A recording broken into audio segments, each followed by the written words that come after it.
li sadri wa yassir li amri wahlul 'uqdatam min lisani yafqahu qawli. Alhamdulillah rabbil alamin wassalatu wassalamu ala Rasulillah wa ala alihi wa ashabihi ajma'in amma ba'd.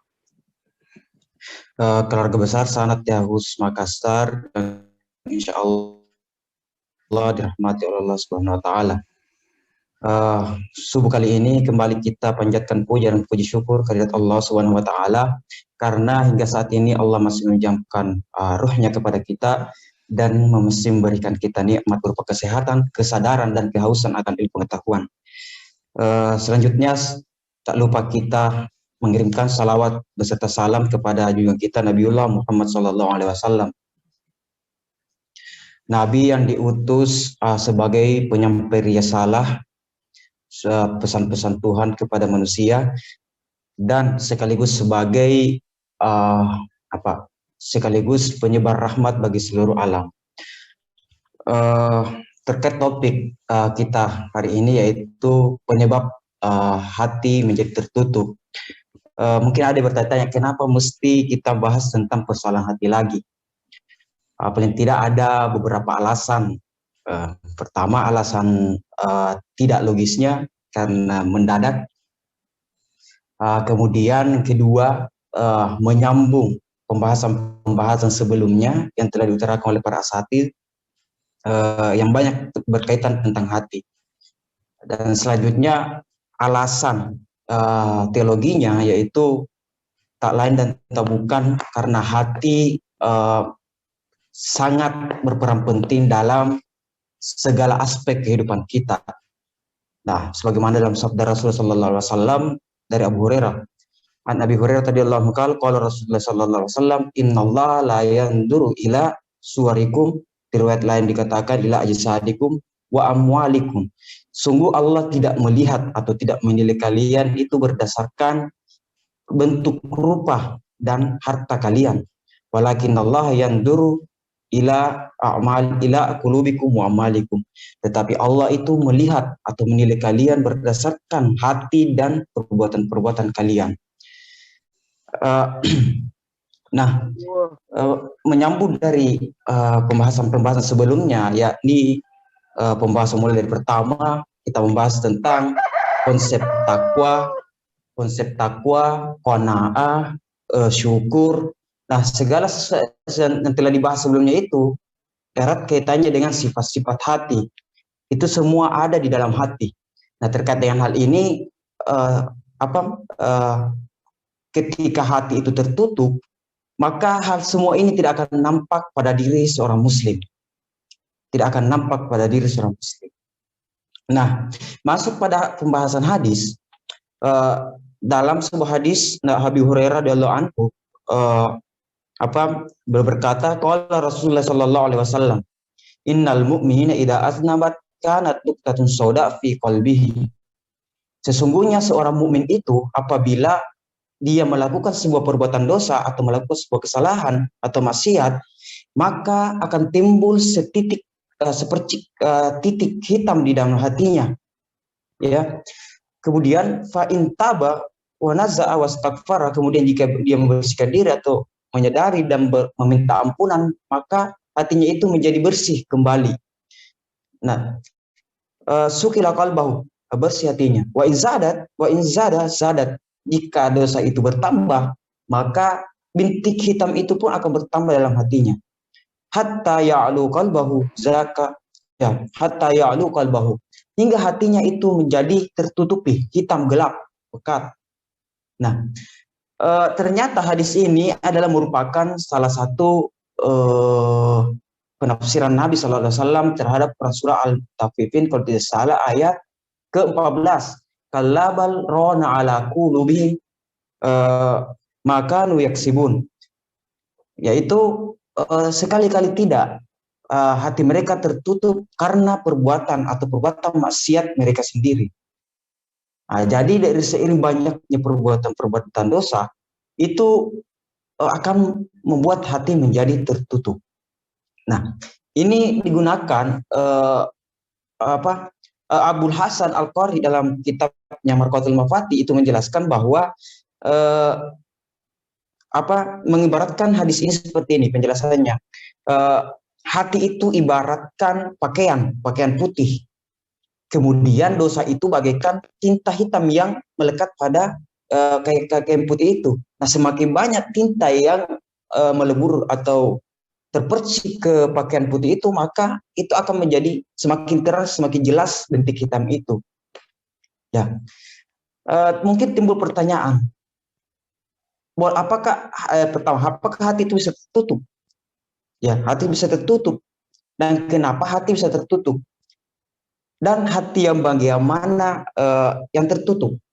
Nah, Al-Hakim At-Tirmizi dalam kitabnya, ini Al-Hakim At-Tirmizi bukan Imam At-Tirmizi ya. Al-Hakim At-Tirmizi ini adalah seorang ulama sufi, ulama tasawuf yang hidup pada salah abad kedua Hijriah. Beliau menyusun buku Al-Farqu Baina Sadr wal Qalbu wal Fuadu wal Lubab. Beliau membagi tingkatan hati itu ada 4 ya. Yang pertama as-sadar. As-sadar itu apa? Itu adalah dinding hati yang membentengi hati bagian-bagian dalam. Ini bisa ternampak jelas di dalam Quran surah An-Nas, yuwaswisu fi sudurin nas. Setan itu membisikkan gangguan-gangguan itu melalui sadar, ya, di dalam sadar. Ya, bentengnya dulu yang mau dirobohkan sebelum masuk ke dalam hati. Nah, barisan kedua yaitu ada al-qalbu. Al-qalbu inilah yang menjadi perbendaharaan. Disinilah ada takwa berbalik sedikit menjadi tidak bertakwa. Kemudian ada iman berbalik menjadi kufur. Bersyukur berbalik menjadi tidak bersyukur. Kemudian ikhlas menjadi tidak ikhlas. Dan disitulah tempatnya semua. Makanya hati itu dapat berubah-ubah. Ya, yang dimaksud itu adalah hati yang tingkatan kedua, tempat di mana segala sifat-sifat tadi itu, qanaat, takwa dan sebagainya itu bermukim atau bertempat. Nah, selanjutnya ada hati yang bagian dalam. Ini yang kadang disebut dengan hati nurani, yaitu al-fuad. Al-fuad itu apa? Adalah tempat yang kosong dari segala bentuk keraguan, segala bentuk kecemasan dan sebagainya. Nah, di bagian dalamnya lagi itu ada al-lubab. Nah, al-lubab ini di sinilah tingkatan tauhid yang tertinggi, yaitu tempatnya seorang ulama ya, atau seseorang yang dekat dengan Allah mendapatkan ilmu laduni. Nah, yang mana sebenarnya yang tertutup?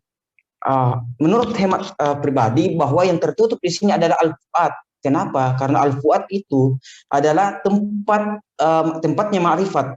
Ma'rifat itu adalah tempat untuk mengetahui hakikat makna dari sesuatu. Nah, di dalam al-fuad ini dilengkapi dengan al-akal. Ya, al-akal. Akal. Tempat untuk mengetahui alat atau indera untuk mengetahui hakikat sesuatu. Sebelum masuk ke pembahasan selanjutnya, terjadi perbedaan pendapat terkait dengan posisi akal ini. Imam Abu Hanifah beserta ulama filsafat itu mengatakan bahwa akal itu adanya di kepala. Akal itu ada di kepala atau otak. Sementara mazhab Syafi'i, ulama tasawuf dan kedokteran itu menganggap bahwa akal itu adanya di hati. Nah, saya condong di sini mengikut pendapat Imam Syafi'i dan yang lainnya, bahwa akal itu sebenarnya ada di dalam hati. Buktinya di mana? Buktinya ada dalam Quran surah Al-Hajj ayat 46 yang bunyinya afalam yasiru fil ardi fatakunu lahum qulubu ya'qiluna biha aw azanu yasma'una biha fa inna la ta'mal absar walakin ta'mal qulub allati fis sudur. Nah, ini yang saya katakan bahwa akal itu ada di dalam hati. Ya, terjemahan dari ayat itu misalnya, maka tidak pernahkah mereka berjalan di bumi sehingga hati akal mereka dapat memahami, telinga mereka dapat mendengar. Sebenarnya bukan mata itu yang buta, tetapi yang buta ialah hati yang ada di dalam dada. Nah, yang dada yang dimaksud adalah hati. Ya. Jadi sebenarnya kalau kita mau meresapi bahwa sebenarnya yang mengganggu, yang sangat berpengaruh terhadap kondisi hati itu adalah antara nafsu dengan al-akal. Itu yang bertarung sebenarnya. Ya, untuk kalau yang lebih kuat itu adalah akalnya, yang dilahirkan itu segala sesuatu yang bermanfaat atau mampu mengenali hakikat dari sesuatu, maka nafsu tidak akan mampu mempengaruhi kondisi hati. Nah, inilah yang saya maksudkan bahwa yang tertutup di bagian dalam hati itu adalah al-fuad. Kenapa? Karena al-fuad ketika ini tertutup, maka apapun, pengetahuan apapun, ilmu apapun itu tidak akan pernah masuk ke dalam hati. Ya, mungkin ini yang dimaksudkan dalam yang mayoritas ulama tasawuf itu saya mengajarkan bahwa al ilmu nurun wal ilmu pokoknya ilmu itu adalah cahaya dan cahaya itu tidak akan masuk ke ruang yang gelap. Nah, itu yang dimaksudkan. Maka kemudian efeknya apa ketika kulum atau kalbun itu tertutup? Yaitu tadi takwa tidak akan nampak, iman tidak akan nampak, kemudian ya keyakinan, ikhlas, sabar dan sebagainya itu tidak akan mampu, tidak akan terrealisasi kalau al-fuad ini tertutupi. Nah, terakhir efek dari semua ini ketika kita karena kenapa bisa tertutup itu karena banyaknya melakukan perbuatan maksiat, apapun itu maksiatnya, ya, berbohong, kufur, apalagi kufur mungkin itu yang dimaksud dalam Quran surah Al-Baqarah ayat awal itu kalau salah yang dimasukkan itu khatamallahu ala qulubihim. Nah, mungkin inilah bagian imbas dari setiap kesalahan itu ada bintik-bintik hitam. Semakin sering melakukan kesalahan, maka semakin banyak pula lah titik-titik hitam di dalam hati. Nah, ini yang membuat hati jadi tertutup sebagaimana dalam Quran surah Al-Mutaffifin ayat 14 itu tadi, kallabal rona ala qulubihim makanu yaksibun. Jadi pada intinya hati yang dimaksud yang tertutup di sini adalah al-fuad, dan kemudian sebab tertutupnya adalah banyaknya maksiat. Banyaknya maksiat yang kita lakukan nilai yang membuat fuad ini tidak bekerja dan bisa membentengi hati agar tetap istiqomah dalam melakukan ibadah. Nah, terakhir dalam hadis itu juga disebutkan bahwa cara untuk membersihkan hati itu ya apa? Yaitu memperbanyak melakukan istighfar, minta ampunan, dan kemudian memperbanyak melakukan kebaikan-kebaikan. Utamanya berdoa, ya muqallibal qulub, tsabbit qalbi ala dinik, atau dalam riwayat lain ala ta'atik. Cukup sekian mungkin itu pengantar dari saya.